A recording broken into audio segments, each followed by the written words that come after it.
April 18 దేవుని వాక్య ధ్యానం. నీవు నాకుండగా లోకములోనిది ఏదియు నాకక్కరలేదు. కీర్తనలు 73:25. మన ప్రభువైన యేసుక్రీస్తు నామములో మీ అందరికీ ఈ ఉదయం శుభములు తెలియచేయుచున్నాను. ప్రియమైన విశ్వాసులారా, దేవునిలో మనము స్థిరముగా నిలవబడి ఆయనతో కలిసి ప్రయాణము చేయుటకు ఆయన ఇస్తున్న మరొక వాగ్దానము మనలను బలపరుస్తుంది. దేవుని వాగ్దానము, దేవుని యొక్క వాక్యము మనలను ఎప్పుడు బలపరిచేదిగానే ఉంటుంది. అలాంటి గొప్ప దివ్య వాక్యం మన జీవితానికి ఆశీర్వాదం.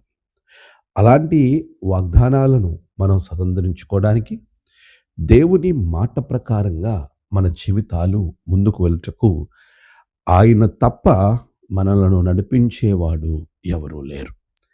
అందుకే కీర్తనాకారుడు, ఆకాశమందు నీవు తప్ప నాకెవరున్నారు, నీవు నాకుండగా లోకములోనిది ఏదియు నాకు అక్కరలేదు అని తను విశ్వాసాన్ని లేక దేవుని మీద ఆధారపడేటువంటి ఆ గొప్ప మనస్సును జ్ఞాపకం చేస్తూ ఉన్నాడు.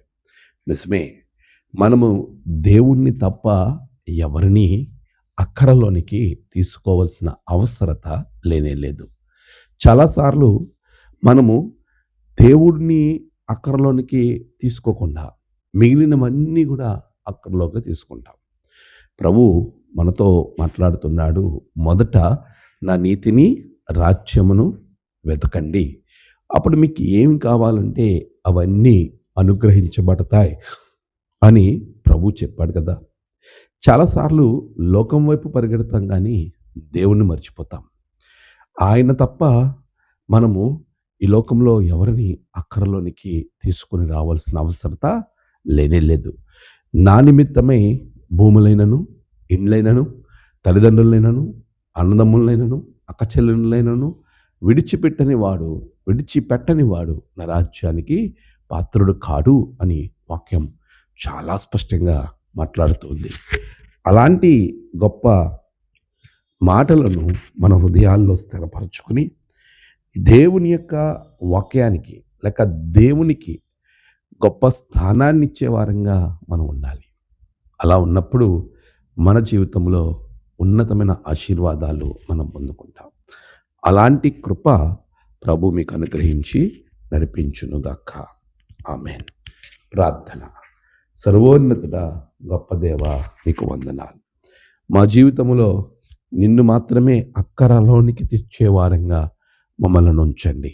నేడు ప్రయాణాలు, పనులు, తలపెట్టిన కార్యములలో ఉన్నతమైన జయం బిడలకు దయచేయండి. నేడు జన్మదినము, వివాహ దినము, ఆయా విశేష దినములు జరుపుకున్న బిడ్డలను బహుగా దీవించండి. తమ ప్రియులను కోల్పోయి ఆదరణ కొరకు ఎదురు చూస్తున్న బిడ్డలకు ఆదరణ, నెమ్మది అనుగ్రహించండి. దినదేవులతో నింపి మీరే మహిమ పొందమని యేసయ్య నామమున ప్రార్థించి వేడుకొంచున్నాం తండ్రి. ఆమేన్. తండ్రి, కుమార, పరిశుద్ధాత్మ త్రియేక దేవుని ఆశీర్వాదం మీ అందరికీ తోడుగా ఉండి నడిపించునుగాక. ఆమేన్.